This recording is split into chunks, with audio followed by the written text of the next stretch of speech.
नेता प्रतिपक्ष राहुल गांधी समेत कांग्रेस नेताओं की गिरफ्तारी एवं छात्र छात्राओं पर लाठीचार्ज के विरोध में कांग्रेस ने धरना देकर राष्ट्रपति को संबोधित ज्ञापन सौंपा। नीट पेपर लीक के विरोध में जंतर मंतर में प्रदर्शन कर रहे छात्र छात्राओं पर पुलिस द्वारा बर्बरतापूर्वक लाठीचार्ज करने लोकसभा में नेता प्रतिपक्ष राहुल गांधी, कांग्रेस के राष्ट्रीय अध्यक्ष मल्लिकार्जुन खड़गे, सांसद प्रियंका गांधी समेत व अन्य नेताओं की गिरफ्तारी के विरोध में एवं शिक्षा मंत्री धर्मेंद्र प्रधान, गृह मंत्री अमित शाह, रक्षा मंत्री राजनाथ सिंह, प्रधानमंत्री नरेंद्र मोदी के इस्तीफे को लेकर बुधवार 22 जुलाई को ब्लॉक कांग्रेस कमेटी के अध्यक्ष संदीप सिंह परिहार के नेतृत्व में सैकड़ों लोगों ने तहसील कार्यालय के सामने 2 घंटे का धरना प्रदर्शन करने के पश्चात राष्ट्रपति को संबोधित ज्ञापन नायब तहसीलदार मंगलेश्वर सिंह को कार्रवाई के लिए सौंपा। कांग्रेस नेताओं ने सरकार विरोधी नारे लगाते हुए कहा कि मोदी तेरी तानाशाही नहीं चलेगी। जो सरकार निकम्मी है वह सरकार बदलनी है। कितनी ऊंची जेल तुम्हारी देख लिया और देखेंगे। NEET paper leak, Jantar Mantar में शांतिपूर्ण ढंग से छात्र छात्राओं के प्रदर्शन में बर्बरतापूर्ण लाठीचार्ज किया। नरेंद्र मोदी की सरकार की तानाशाही का प्रत्यक्ष प्रमाण है।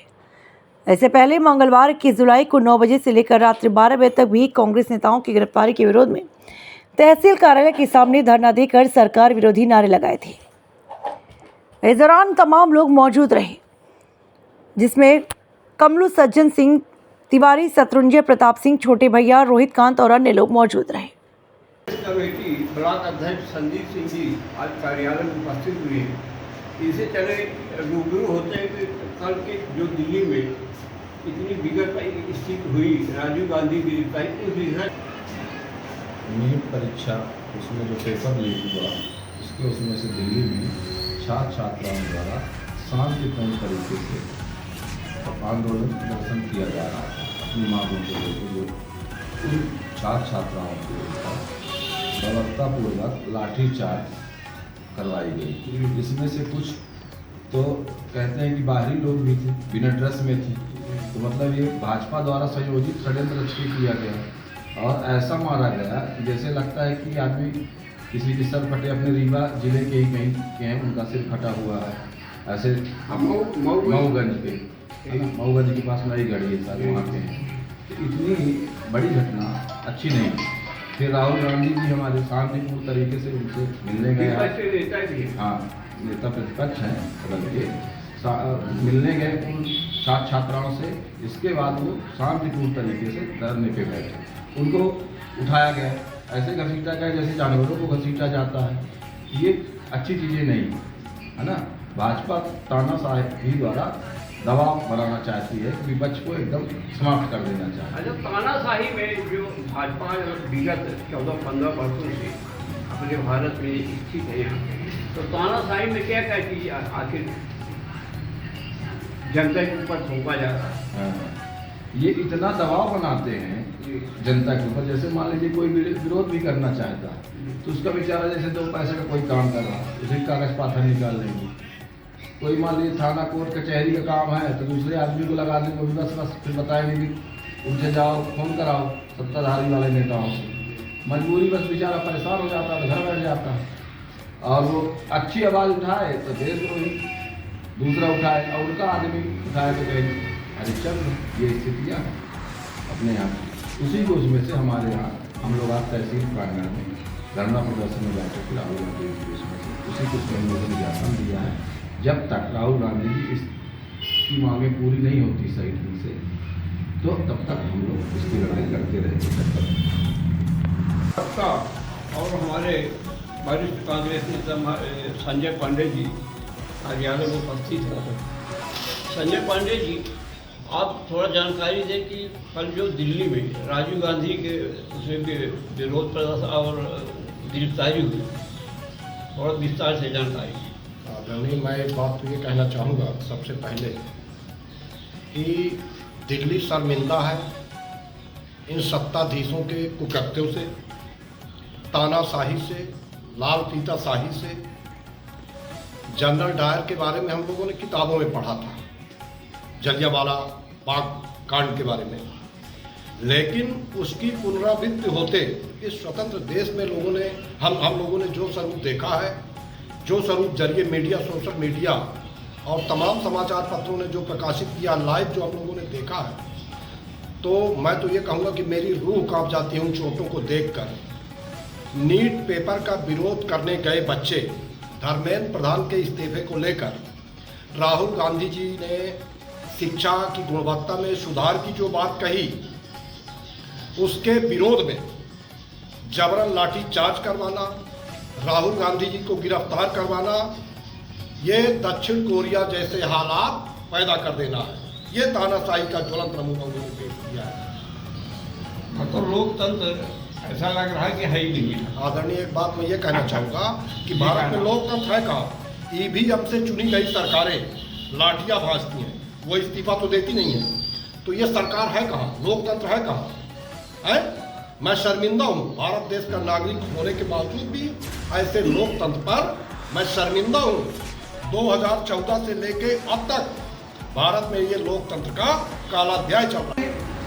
लोकतंत्र को बचाने के लिए लड़ाई जो होती है, तो नेता विपक्ष के साथ साथ हम जो मुख्य विपक्षी दल हैं या जो और सहयोगी दल हैं, जो भी विपक्ष में है, उनका काम है कि संविधान की रक्षा करना और लोकतंत्र को बचाने का प्रण जो संकल्प लेके हम सब चले हैं, तो उसको लेके हम सब कल पूरे मध्य प्रदेश स्तर पर हम लोग ब्लॉक और जिला मुख्यालय पे हम सब कांग्रेस जन, ब्लॉक कांग्रेस कमेटी और जिला कांग्रेस कमेटी के अध्यक्षों के नेतृत्व में हम सब धरने पे बैठे और काफ़ी देर धरने पे बैठने के बाद आज ये फिर कल ये रणनीति तय हुई कि कल तो हम लोग कार्यकर्ता सब उपस्थित हो गए थे, क्योंकि चूँकि रात का समय था, 12 बजे तक बैठे थे।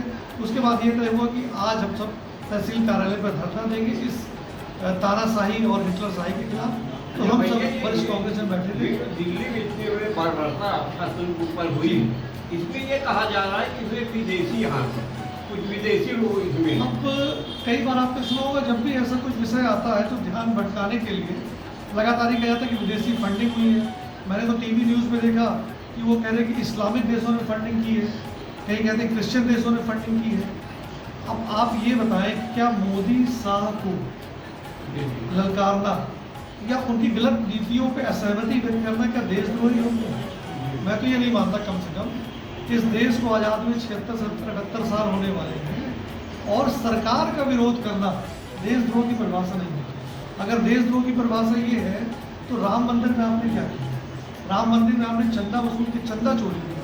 तमाम हिंदू जिन्होंने आस्था से, उसमें कांग्रेस जन हर दल के लोग शामिल थे, उन लोगों ने अपने खुले हस्त से चंदा दान किया। आपने चंदा चोरी किया, चंदा चोरी से पेटी में आपने चढ़ावा चोरी किया।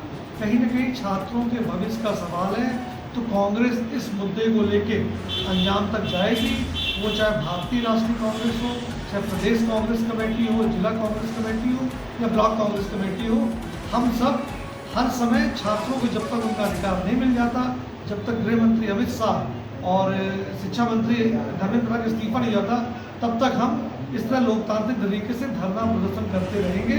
चाहे इसलिए हमें जेल जाना पड़े, पुलिस की लाठियाँ खानी पड़े या कुछ भी हो, लेकिन हम लोग लोकतंत्र को बचाने की लड़ाई में, छात्रों के भविष्य बचाने की लड़ाई में कांग्रेस आगे रहेगी, आगे थी, आगे है और आगे रहेगी। आपका परिचय? रोहित कांत सिंह, जिला महामंत्री जिला कांग्रेस। पूर्व बंगाल में जो आज धरना प्रदर्शन किया गया है, इसमें क्या कहना है आपका? हम लोगों ने जो छात्रों के खिलाफ भाजपा सरकार द्वारा अन्याय किया गया है, छात्र छात्राओं को ऊपर लाठीचार्ज किया गया है, उसके खिलाफ कल रात में भी सुबह रात में 9 बजे से 12 बजे तक बैठे थे। उसी के उसमें ये निर्णय हुआ कल कि हम लोग जिला प्रशासन को ज्ञापन देंगे, क्योंकि महामहिम राष्ट्रपति इसके वो हैं और हमारे राहुल गांधी जी नेता प्रतिपक्ष हैं, तो उनके खिलाफ भी बर्बरतापूर्ण कार्रवाई हुई, उनके भी नाम से खून बहा। उसी के उद्देश्य से आज हम लोग प्रांगण में इकट्ठा हुए और अपनी मांगों को लेकर ज्ञापन दिया, जिससे छात्र छात्राओं के साथ साथ गरीब मजदूर किसानों के साथ में भी भाजपा ने इसी तरह का दुष्प्रचार करके और लाठीचार्ज किया था। उसमें 700 हमारे किसानों की भी हत्या हुई थी, इसमें भी बहुत सारे छात्र प्रभावित हुए हैं। आज हम लोग उसी के उसमें यहाँ इकट्ठा मांगे पूरी नहीं हुई तो क्या करेंगे आप? हम लोग संघर्ष करेंगे, क्योंकि भाजपा के काल में तो कोई अभी तक इस्तीफे हुए नहीं है 12 साल के इतिहास में। तो हम लोग प्रयास करेंगे। हमारी मांग यही है कि धर्मेंद्र प्रधान जी इस्तीफा दें। यदि इस्तीफा नहीं देते तो हम लोग संघर्ष जारी रखेंगे जब तक उनका इस्तीफा नहीं हो जाता। बस मैं यही कहना चाहता हूँ कि हम लोगों के साथ साथ में सारे मीडिया हैं और हमारे किसान हैं, मजदूर हैं, कर्मचारी हैं, युवा हैं, उनके ही छात्र बच्चे जो हैं वही छात्र हैं, वही आंदोलित हैं, उनके सपोर्ट में हम लोग खड़े हुए हैं। ये राजनीति से हटके है, इसमें सारे दल के लोग इकट्ठा हैं। तो जब तक इनकी मांगें पूरी नहीं होती हम लोग संघर्ष जारी रखेंगे बच्चों के लिए। आपका परिचय? मेरा नाम के कुशवाहा है। मैं जिला कांग्रेस कमेटी में पूर्व प्रवक्ता था और वर्तमान में दायित्व सौंपा गया है यहाँ का। तो उसी के साथ में हम लोग संगठन के उसमें अपने अध्यक्षों के साथ में सामंजस्य बनाने का काम करते हैं।